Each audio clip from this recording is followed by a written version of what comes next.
Hey character designers, welcome back to the channel.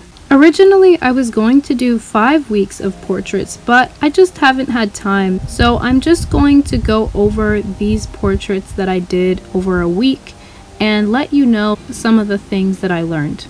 To keep things simple and consistent, each portrait is a simple front view of the face. I made sure that the faces had a lot of variety to make it engaging and interesting for me to draw. The goal of this exercise is to study realistic facial proportions and let this information inform our character designs.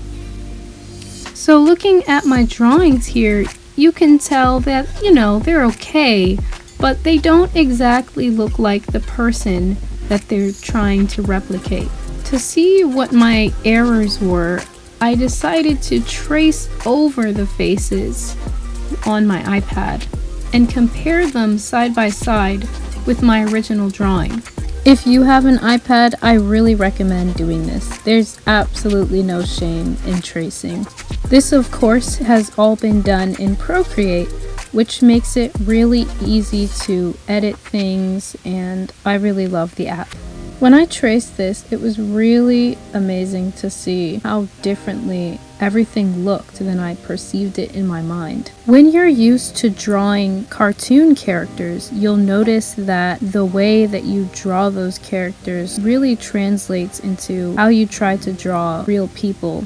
And this isn't very helpful for us as character designers because we need to know the actual proportions of the human face. We tend to exaggerate the details that we really like. As you can see, I made the girl's eyes way too big as well as her lips. All things considered, I think this was okay since it was the first day of the challenge.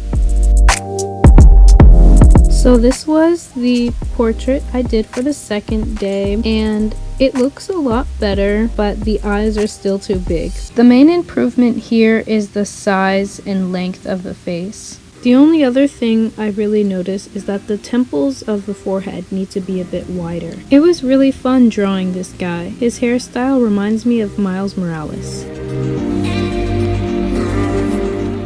I really like this drawing, even though it's not as accurate as I want it to be. It captures a lot of the emotions in her expression, and this is a whole study that you can do in and of itself. The main issue here is that her head is way too long.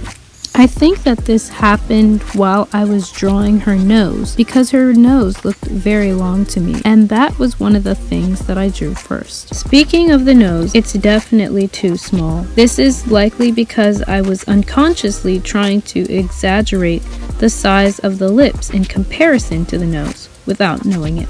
My biggest improvement in this drawing was making sure that the eyes weren't too big. Again, capturing emotion in a facial expression really helps to bring the picture to life. This is another great reason to study real-life faces with real-life emotions. This was the most challenging portrait to draw. I'm personally more comfortable with drawing the proportions of African Americans as I use that a lot in my artwork, so using an Asian face was interesting.